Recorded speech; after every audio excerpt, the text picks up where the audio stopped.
saya ditugaskan lah, karena memang ini menarik. Maksud saya menarik adalah kalau kita paham Pak Gubernur ini adalah juga alumni pertambangan, individu yang punya pengalaman ini asam garamnya di pertambangan, di energi itu beliau ini udahlah. Oke. Nah, pastinya beliau punya visi sendiri tentang energi gitu ya. Nah, ketika beliau mendengar itu tadi ketika disampaikan, oh ternyata ada nih potensi migas di wilayah Jakarta gitu. Nah, pastinya beliau punya rencana untuk itu. Untuk JOE itu, Jakarta Oasis Energy itu adalah yang disebut dengan participating interest 10% company. Oh, ini karena ada peraturan pemerintah. Betul. Peraturan... Nah, jadi dulu ketika Pertamina ini belum menjadi K3S, belum menjadi operator, semua perusahaan-perusahaan asing yang beroperasi di Indonesia, dia berkewajiban memberikan 10% itu ke Pertamina. Jadi Pertamina itu menjadi participating interest yang 10%. Nah, 2001 kemudian ada perubahan bahwa Pertamina menjadi operator. Kemudian sampai dengan 2004 siapa participating interest 10% yang megang gitu. Nah, setelah 2004 itu ada dibuat peraturan adalah itu diberikan ke daerah. Jadi pada tahun 2018 itu ketika ini ditawarkan, otomatis kan mereka harus memutuskan, SDM yang memutuskan mana saja wilayah yang ditawarkan. Nah, Jakarta dengan Lampung lah merespon itu. Jadi pada saat itu Pemprov itu menugaskan ke Jakpro untuk menindaklanjutin itu. Karena adanya Jakpro. Mungkin dianggap Jakpro lah yang capable untuk kemudian memfollow up, karena ini kan compliance-nya banyak sekali. Jakarta Oasis Energy ini mungkin kategorinya batita ini. Kalau kita nggak mau bilang balita. Tapi sudah menghasilkan. Sudah.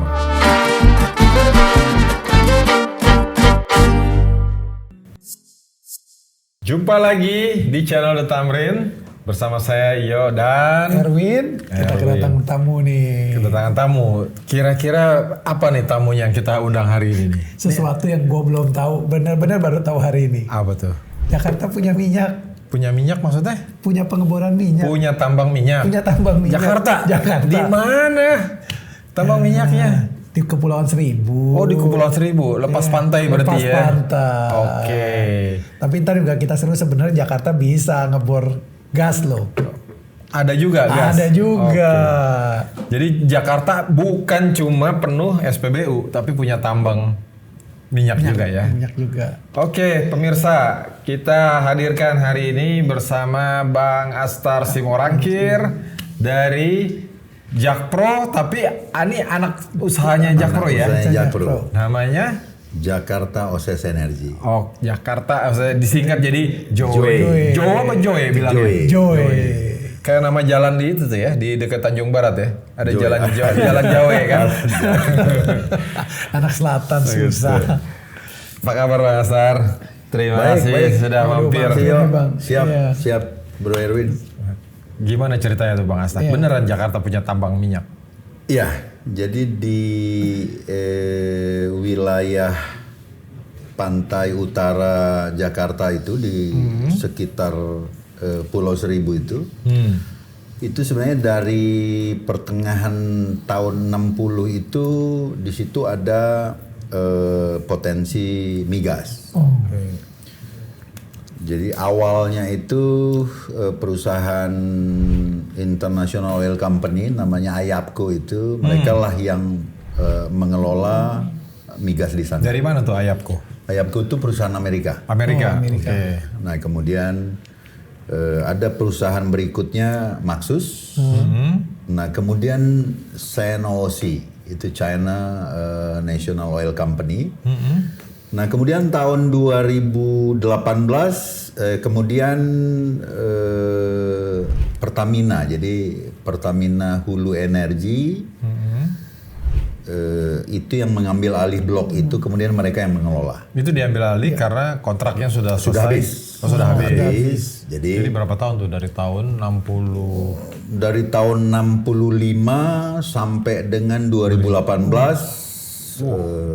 Jadi 18 tambah 35. Jadi berapa tuh? 53 tahun. 53, lebih dari 50 tahun. Nah, mulai tahun 2018 PHE OSES, jadi itu wilayah kerjanya itu namanya wilayah kerja SES, Southeast Sumatera. Southeast Sumatera. Southeast Sumatera. Jadi mereka itu dibagi-bagi begitu ya kalau betul, ya? itulah yang namanya wilayah kerja. Jadi Southeast Sumatera. Jadi waktu dulu Maxus pun Maxus SES, kemudian CNOC juga SES. Baru dengar kita Southeast Sumatera ya, Ya. Sumatera Tenggara gitu kan ya. Jadi Kita taunya kan Sumatera Selatan, Sumatera Utara, Sumatera Barat. Sekarang ada Sumatera Tenggara ternyata. Jadi ke wilayah mana tuh kalau Sumatera Tenggara tuh? itu kalau kita bisa bayangkan gitu. Sumatera itu adalah di bagian selatan timurnya. Iya. Jadi artinya wilayah Lampung atau Bangka Belitung tuh. Nah, secara wilayah kalau operasinya itu wilayah operasi adalah Jakarta dan sebagian adalah Lampung. Oh, berarti di tengah-tengah di atas Provinsi Banten antara Bangka Belitung di bawah daerah Iya. situ dah. Jadi kalau kita sebenarnya kalau kita perhatikan apabila kita naik Ferry. pesawat, pesawat. terbang, sebenarnya kelihatan itu. Oh gitu ya. Kelihatan Nggak ada pernah beberapa perhatiin ya. Ada rig anjungan, gitu ya. Ada platform ya. Ada platform. Nah, Berapa kilometer dari lepas pantai Jakarta? jadi kalau dari lepas pantai Jakarta itu pulau terdekat karena itu kan hampir 260, hampir 300 sumur ada di situ. Jadi itu tersebar. Ada yang dekat ke Lampung, ada yang dekat ke Kepulauan Seribu. Tapi pulau yang terdekat dengan daerah operasinya PHE OSES itu namanya Pulau Sabira. Sabira. Nah, Pulau Sabira itu 100 kilometeran dari pantai utara Jakarta. Ini nggak jauh ya. Ada penghuninya nggak tuh Pulau Sabira? Ada ya. Pulau Sabira ada penghuninya. Jadi secara jarak itulah pulau yang paling dekat dengan wilayah kerjanya Southeast Sumatera. Oke. Di perbatasan jadi ya. Nah, berapa kapasitas produksi yang bisa diangkat dari situ? Jadi kalau kita bicara dulu ini sebetulnya sempat dia berproduksi wilayah kerja SES ini sampai 200 ribuan. Wih, besar dong. 200 ribu barrel oil per day dulu ya. Di tahun 60-an. Oh, itu 80. 80-an. 80. Batas Indonesia masih Indonesia masih anggota OPEC. OPEC tuh. Makanya dari OPEC. sana satu daerah aja Ya. hampir 300.000. Berarti dia kontribusinya kira-kira 1/5-nya ya dari apa 1/6 ya. Kita kan kira-kira uplifting kita kan waktu itu 1,2 ya kalau nggak salah ya. Iya, 1, Sekitar gitu ya. betul. Ya 25%. 1/6-nya ya, 1/6-nya. Jadi itu mulai tahun 65, kemudian anjungan-anjungan kalau kita bayangkan bahwa sumur-sumur yang dimulai dari tahun segitu termasuk juga kalau offshore itu ada anjungan jadi platform ya. Iya. Nah, facility itu juga banyak kan facility yang dari tahun 70-an ya, dari tahun 70-an. Nah, Dihibahkan gitu. Apa dilungsurkan atau gimana? bahwa secara peraturan semua operator itu sebetulnya kontraktor. Makanya kalau kita pernah dengar term itu adalah PSG gitu ya, product sharing contractors atau yang dibilang KBH ya. Kontrak bagi hasil itu. Jadi semua K3S itu ataupun kontraktor itu dia hanya sebagai kontraktor. Pemiliknya adalah rakyat Indonesia, kemudian pemerintah Indonesia, SDM dan SKK lah yang sekarang ditugaskan untuk kemudian mengawasi semua operasi itu. Nah, kembali lagi di tahun 2018 inilah peralihan dari China National Oil Company itu kemudian ke Pertamina. Oh jadi udah pindah tangan 3 kali ya? Dari si Ayapco, kemudian ke Maxus, baru ke si Sinop, kemudian ke Pertamina. Okay. Nah, di saat 2018 itu produksi itu masih 30 ribuan. 30 ribuan, turunnya jauh ya? Ribuan. Dari 200-an ya. Nah, tapi memang kalau wilayah PHYOSES ini atau wilayah kerja SES ini kategori itu brownfield. Jadi memang lapangan-lapangan yang sudah maturity levelnya udah tinggi ataupun lapangan tua. Jadi produksi sisa dunia lah ya. Betul. Tinggal sisa dunia. Nah, ini sebenarnya ada beberapa isu yang membuat operator itu ada keengganan untuk melakukan apapun. Artinya mulai dari mereka melakukan eksplorasi ataupun melakukan eksploitasi development. Karena ada fiscal term. Fiscal term itu ada gross split dan ada cost recovery. Nah, sebenarnya untuk wilayah kerja SES ini diusulkan menjadi cost recovery itu udah beberapa tahun lalu. Tapi baru disetujui oleh pemerintah itu per 1 Agustus kemarin. Oh baru. Nah, apa sebetulnya perbedaannya? Jadi kalau untuk lapangan-lapangan yang kategori brownfield ini, dan kita bisa bayangkan facility yang ada di wilayah kerja SES ini, PHYOSES ini, ada yang dari tahun akhir 60.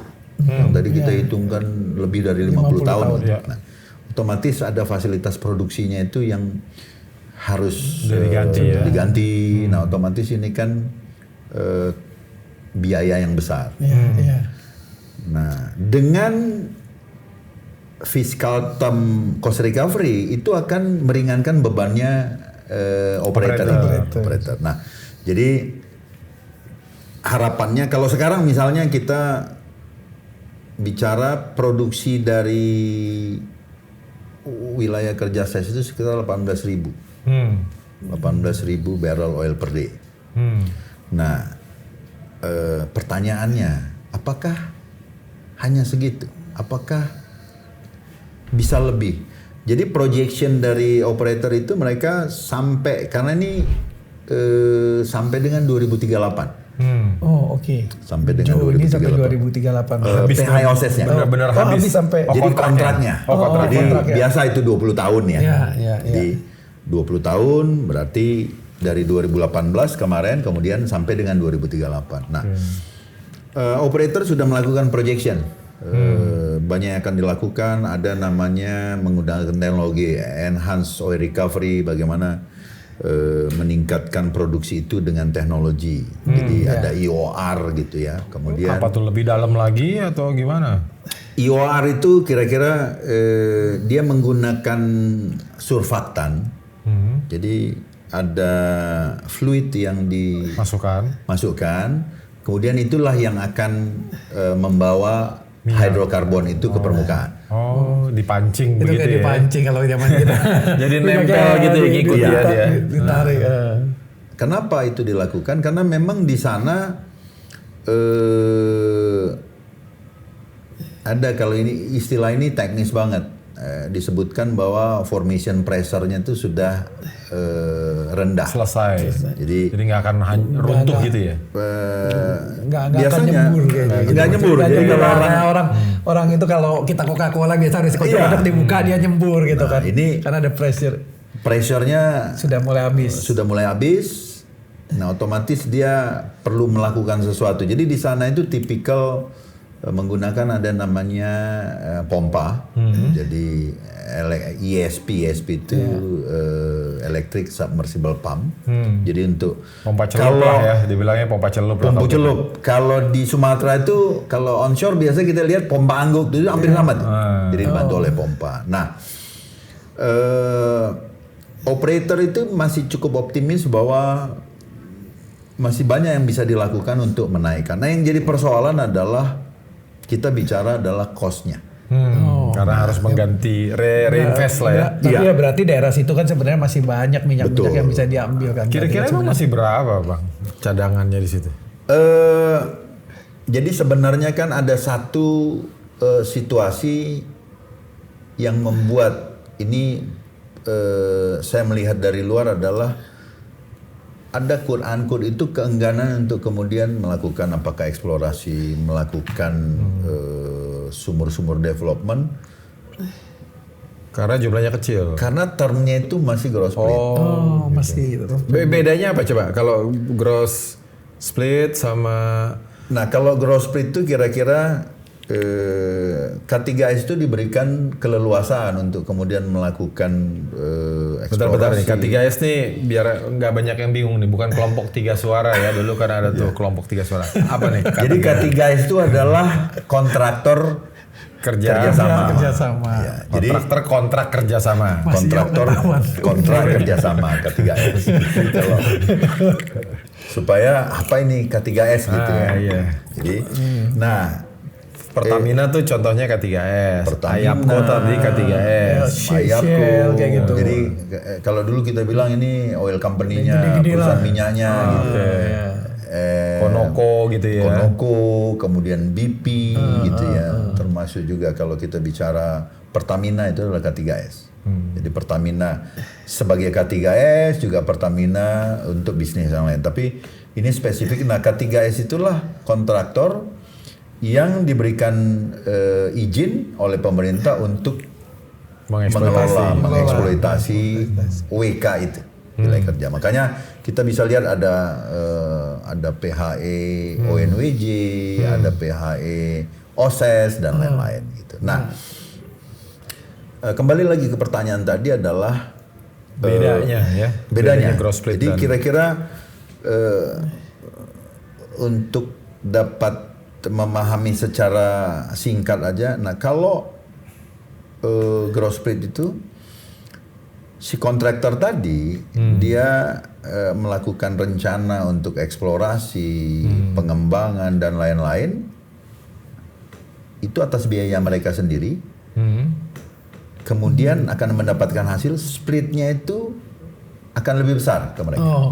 Jadi misalnya dia invest, alat dia yang bayar sendiri, orang segala macam.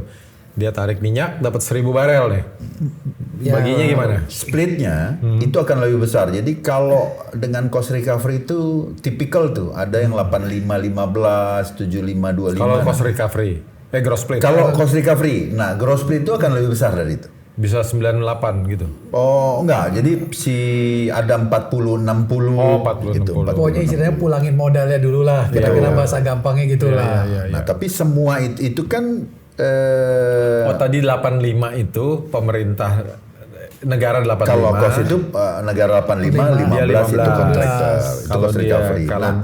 Tapi biayanya diganti. Sama negara, setelah negara dapat minyak 85 itu negara wajib bayar untuk ganti. Betul. Ya, kayaknya modalnya dibayarin negara belakangan tapi gitu kira-kira. Nah, kalau untuk lapangan-lapangan yang katakanlah kalau tadi ada brownfield kemudian ada greenfield, lapangan-lapangan yang masih potensinya besar. Orang maunya gross split. Ini orang gross split. Berani. Dan mereka kalau cost recovery ini tetap itu di bawah approval, hampir semua itu approvalnya SKK. Nah, bicara di situ risk assessment dan lain-lain itu dilakukan. Nah, kalau gross split ini ya udah itu K3S yang melakukan itu. Nah, SKK hanya mengawasin tapi dia tidak memutuskan apapun. Bang, Joey-nya sendiri itu gimana Bang? Tiba-tiba berminat gitu supaya kita paham gitu kan. Kok tiba-tiba wah gitu kan. Baru 2018 ya? 2020 lah Joy itu secara AHU itu dibentuk perusahaan itu.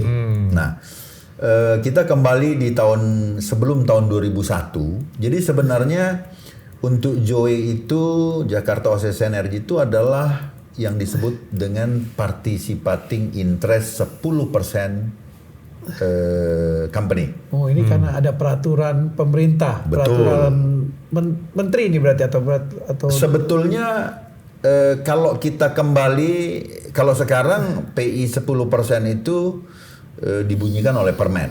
Nah, tapi peraturan menteri. Tapi sebenarnya semangat dari PI ini, jadi istilah PI itu sebetulnya semua kontraktor itu PI. Oh, oke. Semua kontraktor itu PI. Nah, jadi dulu ketika Pertamina ini belum menjadi K3S, belum menjadi operator, semua perusahaan-perusahaan asing yang beroperasi di Indonesia, dia berkewajiban memberikan 10% itu ke Pertamina. Jadi Pertamina itu menjadi participating interest yang 10%. Nah, 2001 kemudian ada perubahan bahwa Pertamina menjadi operator. Kemudian sampai dengan 2004 siapa participating interest 10% yang megang gitu. Nah, setelah 2004 itu ada dibuat peraturan adalah itu diberikan ke daerah. Jadi diberikan ke daerah. Nah, tapi perbedaannya adalah pada saat itu sampai dengan 2016 itu ada penyertaan modal. Penyertaan modal. Daerah harus menyertakan modal. Betul. Supaya bisa dapat partisipasi Participating interest. Nah, di tahun 2016 zaman Pak Jonan. Jadi pada saat itu dikeluarkanlah Permen 37 2016. Pak Jonan jadi Menteri SDM ya. Nah, beliau menyambut, udahlah, nggak perlu cash call, digendong aja. Artinya digendong. Kenapa begitu? Nah, karena memang historikalnya sangat sedikit pemerintah daerah, apakah itu Pemprov, apakah tingkat 2 yang mampu, karena industri migas ini kan kita bicara adalah huge cost lah gitu ya, investasinya gede. Nggak punya modal investasinya atau nggak punya tenaganya? Sebenarnya kalau PI itu dia kontraktor non operator, jadi sebetulnya kalau kita bilang semacam silent Hak partner. daerah lah ya. Sebenarnya ya ini hak daerah ya. Pemerintah baik membagi sedikit ke daerah Iya. dengan dari hasil minyak yang disedot dari daerahnya lah. Tapi boleh dari- dibilang itu nggak bang?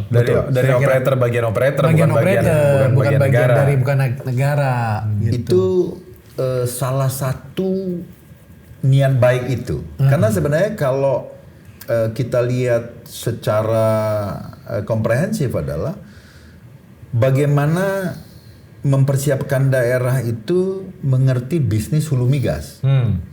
Oh, ini buat mereka belajar sebenarnya bang. Betul. Ini jauh lebih penting daripada cuma 10% nih. Bang Tio. Setuju. Jadi maksudnya apa? Bahwa potensi itu suatu saat harus ada yang bisa mengerjakan itu. Jadi kalau kita bayangkan misalnya gini, satu lapangan migas itu ketika discovery di awal, mungkin perusahaan-perusahaan besar gitu ya, kalau kita bilang 5 besar perusahaan dunia itu buat mereka ini masih ekonomis, mereka mau masuk. Tapi kemudian ini setelah katakanlah beroperasi 10 tahun, ini sudah tidak ekonomis lagi untuk perusahaan sebesar itu.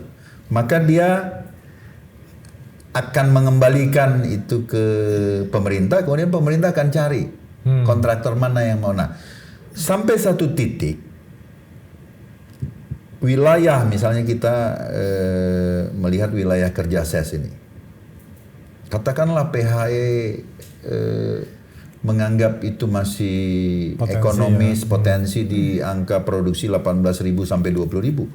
Tapi let's say misalnya ini kan kontrak 20 tahun dari 2018. Iya. Kemudian 2030 bisa jadi di 2038 produksinya katakanlah di bawah 7.000, 10.000, 7.000 gitu. Nah, kan pertanyaannya siapa Siapa yang mau ngerjain lah. mau ngerjain. Nah, kalau saya melihat semangatnya adalah bagaimana kemudian Pemprov itu disiapkan mengerti industri hulu migas, kemudian sampai saatnya adalah kalau memang Pemprov tertarik, mereka akan menjadi kontraktor dan operator. Dan yang terpenting adalah mengelola TJSL-nya. Apa itu TJSL? TJSL adalah kalau dulu kita paham itu CSR gitu. Oh, oke. Jadi ini tanggung jawab sosial dan lingkungan. Wah, ini berarti Joey banyak main di CSR ini, belajar di. Persis. Nah, salah satunya adalah itu. Di mana wilayahnya adalah, nah, untuk Jakarta OCS Energy itu kita membuat ada 4 ring. Oh, oke. Jadi ring 1 itu adalah wilayah Pulau Sabira itu. Pulau Sabira ini pulau yang terdekat ke tadi, wilayah kerja itu. Kemudian ring 2 ini di luar Sabira. Di Kepulauan Seribu tapi di luar Sabira, itu ring 2. Nah, ring 3 adalah wilayah Provinsi DKI di luar Kepulauan Seribu. Oh, Jakarta berarti itu. Jakarta keseluruhan. Nah, ring 4 itu adalah di luar DKI Jakarta tapi dalam keadaan bencana. Nah, itulah pembagian wilayah yang boleh disentuh dengan TJSL itu. Bang Astar kan sekarang apa? Dirut ya di sana ya? Jadi direktur saja termnya direktur. karena hanya ada satu direksi di sana. Bang Asar ini kalau di minyak tuh udah dari zaman lulus dari kelar kuliah udah di mana? Ke Slumber sih aku dengar Slumber Bang. Sea. Jadi- udah kemana-mana kalau soal minyak iya, ini. John. Bang. Jadi memang saya 16 tahun, 16 tahun menjadi pegawai. Nah ini memang service company ya, di service company. Kemudian beberapa tahun tetap di migas, ada trading gitu ya. Nah kemudian saya ditugaskan lah, karena memang ini menarik. Maksud saya menarik adalah kalau kita paham Pak Gubernur ini adalah juga Alumni pertambangan. individu yang punya pengalaman ini asam garamnya di pertambangan, di energi itu beliau ini udahlah. Oh, oke. Nah, pastinya beliau punya Visi ya. visi sendiri tentang energi gitu ya. Nah, ketika beliau mendengar itu tadi sama tadi, ketika disampaikan, oh ternyata ada nih potensi migas di wilayah Jakarta gitu. Nah, pastinya beliau punya rencana untuk itu. Jadi buat saya sebetulnya satu, bagaimana kemudian perusahaan participating interest ini yang 10% ini juga lebih kemaslahatan umat gitu. Jadi bagaimana ke masyarakat Pemprov Jakarta bisa mendapatkan tambahan kekuatan dari Jakarta OCS Energy ini untuk kebutuhan masyarakat. Nah, plus juga yang jangan dilupakan adalah itu tadi, bahwa menyiapkan sampai di 2038 nanti ya kalau Ambil alih ya. ambil alih gitu. Jadi ada beberapa hal kalau kita bicara apa sih sebetulnya jangka panjangnya, jangka menengah, kemudian jangka pendek. Jadi hal-hal yang itulah saya berharap, karena saya baru bergabung di Jakarta OCS Energy ini September, 15 September tahun lalu. Nah, tapi kan gini, tadi kan ini untuk memenuhi kebutuhan rakyat Jakarta juga, selain kalau ini kan cuma berapa tadi? 18.000. Kebutuhan masyarakat Jakarta berapa? Jadi kalau kita bicara kebutuhan energi di Jakarta ini kan tidak hanya BBM gitu. ya. Ya. Nah, kalau kita bicara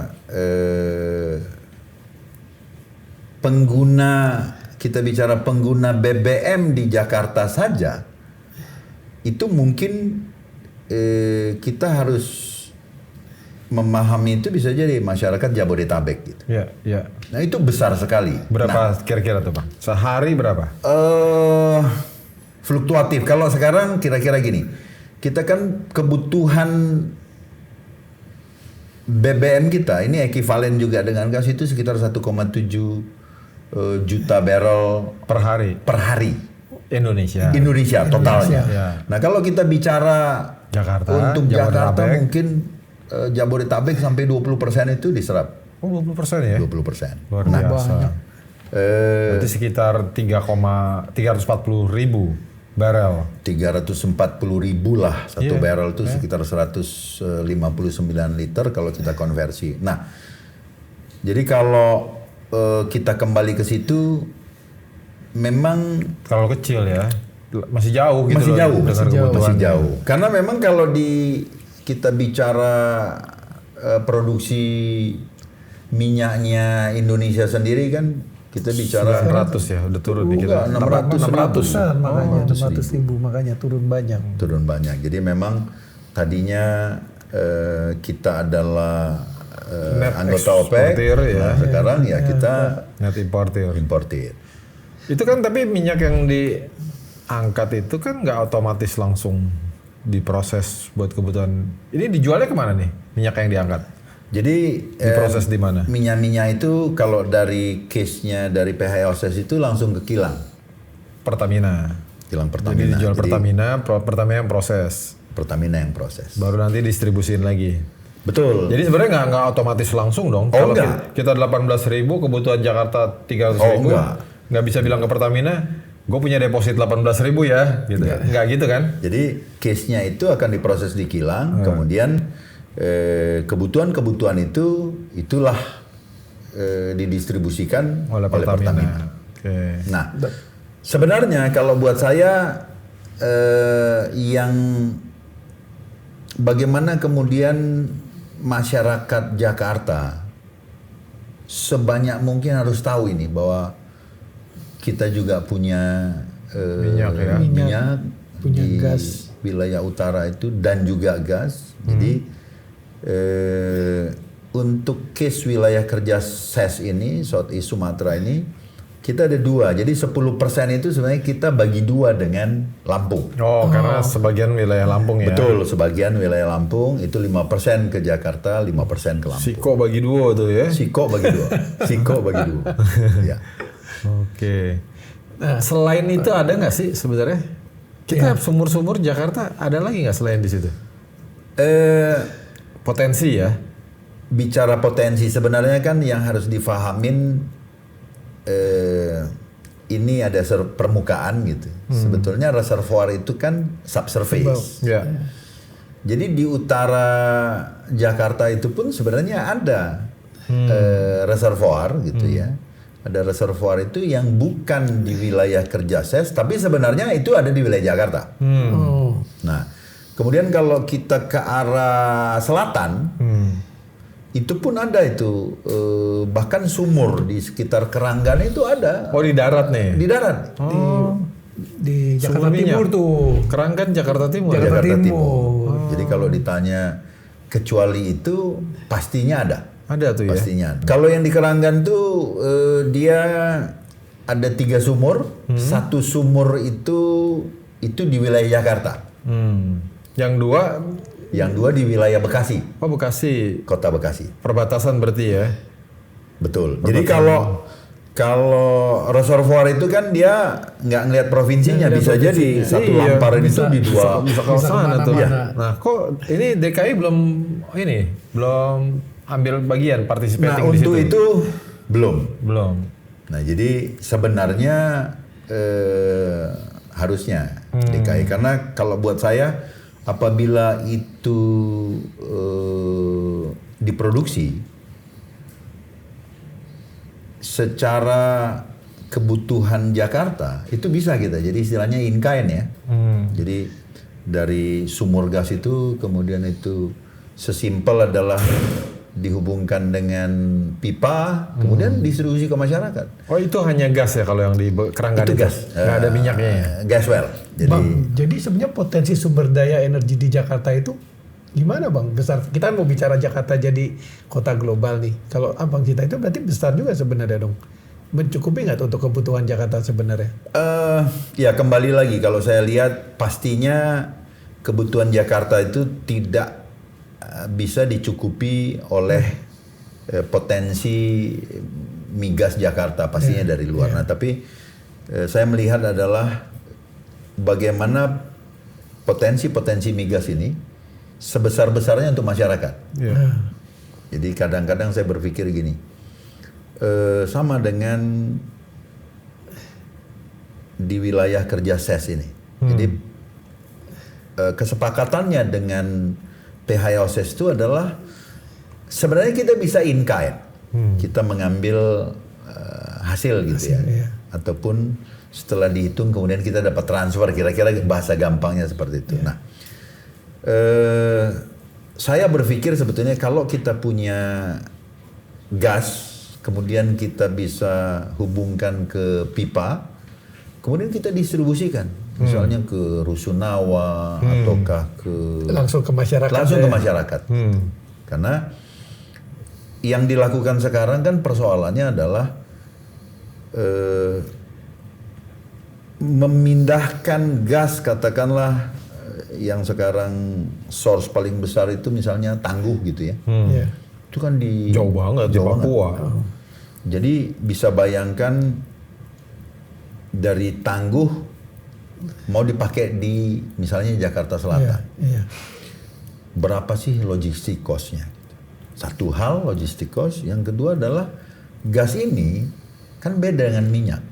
Bagaimana kemudian kita harus mengemasnya? Dia nggak perlu diproses ya kalau gas dari sumur bisa langsung didistribusiin. Ada gas separator, jadi biasanya memisahkan dari katakanlah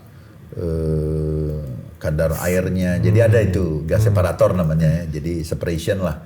Termasuk mungkin ada gas-gas yang kategorinya itu gas-gas yang tidak diperlukan. Oh, tidak diperlukan. Nah, itu sudah diproses.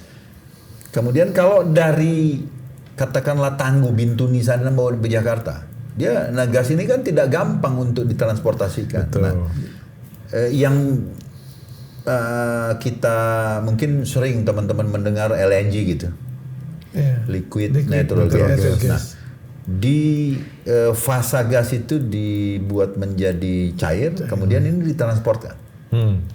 Nah, tapi biayanya mahal. Iya, karena jauh ya. Karena jauh. Nah, saya berpikir sebetulnya kalau ada gas-gas terdekat lah ya. Kategori ini gas kota kan, terdekat. Nah, termasuk juga misalnya gas yang diproduksi di wilayahnya SES gitu. Nah, inilah menurut saya ketika tadi disampaikan oleh Bang Erwin itu mengenai kota global, pastinya kan energi yang dibutuhkan energi bersih. Jadi sebelum kita masuk ke apapun itu, apakah listrik yang dihasilkan oleh Bayu, PLTSK, ataukah yang lainnya. Nah, ini harusnya transisinya adalah ke gas. Ke gas dulu ya. Ke gas. Siapa yang itu operatornya itu? Sebetulnya itu wilayahnya Pertamina, tapi itu KSO dengan ada satu perusahaan minyak namanya Foster. Dari? Itu dari Singapura. Oh, DKI kok nggak ikutan di situ? Nah, itulah kita perlu, kan sebenarnya sama ini. Kalau kita bicara tentang kembali ke PI tadi, ada aturan yang wilayah kerja itu apakah provinsi, apakah tingkat 2 ditawarkan. Tapi ada beberapa wilayah yang tidak ambil. Gitu. Ini belum ditawarkan yang di Keranggan. Nah, yang di Keranggan itu belum ditawarkan. Nah, tapi yang di wilayah Keranggan itu kalau dengan Bekasi ada di sana BUMD-nya namanya Migas. Itu Migas ada di sana. Oh, punya Bekasi. Punya Bekasi. Level apa tuh? Kabupaten itu apa? kota. Oh, kota Bekasi. Kota Bekasi. Nah, kalau saya melihatnya kalau memang itu ada di wilayah Jakarta, harusnya Jakarta juga ditawarkan. Dalam perut buminya kan bisa kemana-mana. Tuh. Tahu-tahu sampai Jatinegara itu. Ya, dan itu nama sumurnya Jatinegara tuh. Kan Karena ininya bloknya blok Jatinegara. Blok Jatinegara. satu negara sendiri Satu tuh, negara. Jatinegara. Bang, kalau kita balik ke SES Bang, Ya. kan ini kan baru minyak. Sebenarnya SES itu juga gasnya ada kan sebenarnya. Ada, gasnya ada. Dan kalau memang bikin dari sana jalur misalnya pipa atau apa kan sebenarnya sampai Jakarta Kepulauan Seribu kan sebenarnya. Berapa kilo tuh? 200-an ya? Iya, Itu sebenarnya 100. gas yang dihasilkan dari WKSES itu ada pipanya tapi menuju Banten. Jadi oke, gas itu untuk khususnya di PHYOSES itu ada gas yang on use gitu dipergunakan untuk Kebutuhan sendiri, menyuplai kebutuhan sendiri itu turbin. Ya. Karena memang tipikal sumur yang ada di SES itu dia membutuhkan pompa yang tadi saya bilang ESP tadi. Kalau udah tua ya. Jadi pressurnya itu sudah Udah tekanannya itu udah berkurang. Nah otomatis ini kan butuh listrik. Nah ada turbin-turbin di setiap platform itu. Nah itu Pakai gas sendiri. pakai gas sendiri. Nah sisanya itulah yang kemudian dijual ke PLN. Ada pembangkit listrik tenaga gas di wilayah Banten. Iya. Jadi sudah ada tuh pipanya menuju Banten itu. Itu menggantikan yang batu bara yang dijual ke Banten. Jadi memang ada Rencana. pembangkit listrik itu yang memang PLTU, ada PLTG. Oh, di gitu. sana ada ya. Di sana ada PLTG. Soalnya kan kalau bisa disuplai semuanya PLTG, yang positif DKI juga kan kita dapat kiriman tuh dari sana tuh kan ya. Kan polusi Jakarta kan waktu dari Banten juga tuh. Jadi sebenarnya setuju kalau menurut saya ada rancangan umum energi daerah. Kalau kita lihat di situ bicara tentang bauran energi per 5 tahun, per 1 tahun dan lain-lain. Itu sebenarnya detail. Ya. Nah termasuk sebenarnya sebelum masuk ke renewable itu ada tuh penggunaan gasnya. Ya. Nah tapi saya melihat adalah tadi disampaikan oleh Bang Erwin itu bagaimana kita bicara tentang Jakarta menjadi kota global. Pastinya banyak prasyarat gitu ya, yang ramah lingkungan, yang bebas polusi dan lain-lain. Nah, Nggak boleh biarpet. betul Listriknya. listriknya. Nah, itu yang harusnya menjadi concern ketika ya memang kalau kita lihat bagaimana Pak Gubernur mengatakan bahwa bagaimana kita bersiap menjadi kota global. Itu karena makanya JOE itu jadi penting. Iya. Nah tapi ini JOE kan masih di hulu ya. Di hulu ya. Ini baru Pemda DKI baru punya satu nih JOE doang untuk energi. Iya, jadi artinya kalau kita bicara kan sebetulnya participating interest company. Iya. Inilah Jakarta Resources Energy. Di hilirnya udah ada belum pemikiran ke arah sana? Kan sebenarnya ada satu anak usaha Jakpro juga yang lebih ke hilirnya, nah, tapi tidak spesifik bicara di energi. Oke, kembali ke JOE ini. Tadi kan sudah ada ini kan JOE sebagai anak usaha Jakpro. Ya. Tadi ada juga anak usaha yang di hilir ya, energi hilir. Kenapa Jakpro? Kan Jakpro nih pro-nya kan properti bukan petroleum. Ya. Jadi kembali lagi sebetulnya kronologisnya seperti apa? Nah, kita kembali sebenarnya tadi saya sudah sampaikan setelah 2004, kemudian di tahun 2016 itu ada Permen 37 2016. Itu yang kira-kira berbunyi begini. Semua semua K3S itu atau kontraktor itu berkewajiban menawarkan ketika dia melakukan Plan of Development (POD) ataupun seperti case-nya PHYOSES itu dia mulai di tahun 2018 dia berkewajiban menawarkan. Nah, jadi pada tahun 2018 itu ketika ini ditawarkan, otomatis kan mereka harus memutuskan, SDM yang memutuskan mana saja wilayah yang ditawarkan. Nah, Jakarta dengan Lampung lah merespon itu. Jadi pada saat itu Pemprov itu menugaskan ke Jakpro untuk menindaklanjutin itu. Karena adanya Jakpro. Mungkin dianggap Jakpro lah yang capable untuk kemudian memfollow up karena ini kan compliance-nya banyak sekali. Ya, dan yang udah ada Jakpro gitu Yang kan. udah ya. ada Jakpro pada saat itu. Darmas Raya nggak mungkin. apa yang daging itu apa? Iya kan? Dharma Jaya. Dharma Jaya. Pasar Jaya juga nggak mungkin Pasar gitu Jaya ya. nggak mungkin. Taman Impian Jaya Ancol walaupun paling dekat nggak mungkin juga Nggak gitu ya. mungkin juga. Makanya Jakpro aja deh. Jakpro. Gitu. Nah, kemudian Jakpro menindaklanjutin itu. Karena banyak sekali. Nah di situ.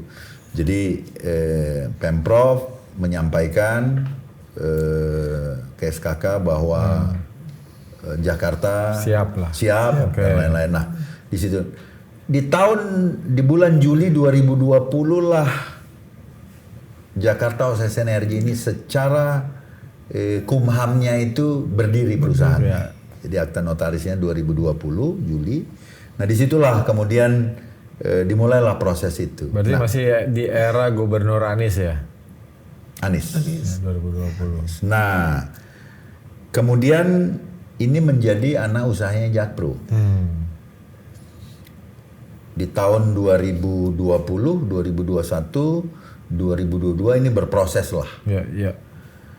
Nah di tahun 2023, kemudian 2024, mulailah. Sebenarnya kalau kita melihat sebenarnya di tahun 2024 lah secara kegiatan itu kita sudah mulai. Jadi di tahun 2023 itu sebetulnya 5%-nya itu dari PHOSS kita terima. Baru diterima. Baru 2023. Baru 2023. Padahal dari Kan kalau prosesnya kawinnya tahun sebetulnya di 2023 itu. Oh, Jadi dari tahun 2020 sampai dengan 2023 inilah yang berproses Persiapannya itu. gitu ya. Persiapannya gitu. Jadi begitu di 2003 semua istilahnya full compliance, nah disitulah. Nah setelah itulah kegiatan itu dimulai. Jadi secara perusahaan kemudian ini dapat melakukan kegiatannya. Ya. Di situ ada capacity building, di situ kemudian memperkuat tata kelola, kemudian dan sebagainya. Termasuk juga di tahun 2024 itu kegiatan yang tadi saya sampaikan TJSL itu, tanggung jawab sosial dan lingkungan. Nah jadi memang kalau saya boleh menyampaikan sebetulnya Jakarta OSS Energi ini mungkin kategorinya batita nih. Kalau kita nggak mau bilang balita. Tapi sudah menghasilkan. Sudah menghasilkan. Berapa nilainya kalau boleh tahu Bang? Yang sudah dikontribusikan ke, berarti ke induk ya? Iya, jadi Ke induk perusahaan ya? Diterima itu 17 juta Dolar. 17 juta dolar. Per tahun itu? Oh enggak, itu sebetulnya untuk 5 tahun, mulai dari 2018. Oh, dihitungnya malah dari betul. dulu, walaupun secara operation Baru 2023. 2023. Itu amanatnya seperti itu. Jadi mulai dari mereka mengelola Penawaran lah ataupun ya. ada plan of development. Nah, tapi harus difahamin sebenarnya tidak selalu untung. Jadi kalau kita kembali Bisa nggak selalu untung? ya, karena kalau Kan kita selalu dapat minyak. betul minyak, tapi kan ada namanya lifting cost atau HPP. Oh, sumur tua adalah baut harus diganti. Bukan gitu juga, Bang. Sumur tua satu hal, tapi kan ada yang namanya COGS ya. Oh, Nah, jadi cost. ada cost Iya, sama harga yang disebut dengan lifting harga cost. pasarnya juga ya. Nah, harga pasar. Nah, yang tidak bisa kita kontrol itu adalah Harga ya. harga yang kita kenal dengan ICP ya. Jadi harga crude-nya. Harga crude, Jadi kalau misalnya berapa sih sebetulnya lifting cost-nya, kalau kita bicara lifting cost misalnya kita ambil satu angka aja, $69 per barrel misalnya. Ternyata harga minyak 40. Di harga 60 ya, otomatis itu yang saya sampaikan tadi bahwa tetap produksi, tapi persoalannya adalah di bukunya itu merugi. Ya, nah, ya. sama. Jadi kalau seperti Jakarta Access Energy ini dia 5% dari kegiatan di WKSS itu. Sehingga apapun yang ada di sana 5% itu rugi ataupun untung. Nah, memang di aturan participating interest itu 10%. Apabila rugi maka dihitung. Nah, nanti kalau sudah untung baru dipotongkan gitu. Oke. Nah inilah yang sebenarnya banyak juga masyarakat itu tidak terinfo dengan baik. Jadi tidak selalu kita untung. Kenapa tidak untung? Ya itu tadi, kalau di Harganya Fluktuatif harga lah. Tapi kayaknya sejak JOW ada harga minyak nggak pernah di bawah $100, berarti untung terus dong nih. tidak pernah di Bawah $100. Wah dong. Pernah ya? Sekarang ya, sekarang harga itu malah di 60, 62. Oh 60-62 ya. 60, 62, 65. Nah, padahal di tahun 2025 itu asumsi yang digunakan $85. Betul. Tahun ini asumsinya $70. Sekarang masih 60-an. Sekarang harganya di 60, 65. Ini minyak Venezuela belum keluar loh. Kalau minyak Venezuela keluar lebih ke bawah lagi tuh. Lebih ke bawah lah. Gitu. Ini kita kalau ngobrol kayak gini terus nggak ada Nggak kelar-kelar kelar-kelar bisa ya. 3 jam nih. Mendingan kapan-kapan kita undang lagi kita aja. undang lagi ya. Tapi ya, terima kasih nih Bang. Iya. Udah. Masih banyak sebenarnya yang Iya. kita mau ngomongin ya. Iya. Ada potensi tambang lagi nggak sih di utara? Masih ada ya? Yang tadi saya sampaikan, walaupun itu tidak di wilayahnya Oh iya ya. PHLCS, Satu itu bukan besar di- tuh ya. Saya yakin di utara Jawa tuh banyak lah. Banyak ya? Laut Jawa itu banyak banget Iya. lah. Jadi Harta kita- karun di sana. Masuk jurusan perminyakan gitu masih bagus ya Bang ya? Masih. Masih bagus ya? Masih. Nggak sunset ya. Oke pemirsa, banyak sekali yang sudah kita terbuka ya hari ini ya, bahwa DKI ternyata juga kaya dengan sumber-sumber energi. Tinggal Ya, kedepannya kita mau bagaimana kita cara seperti mengelolanya. apa, dan supaya kebutuhan masyarakat Jakarta yang makin lama makin meningkat juga bisa terpenuhi. Terima kasih, sampai bertemu kembali.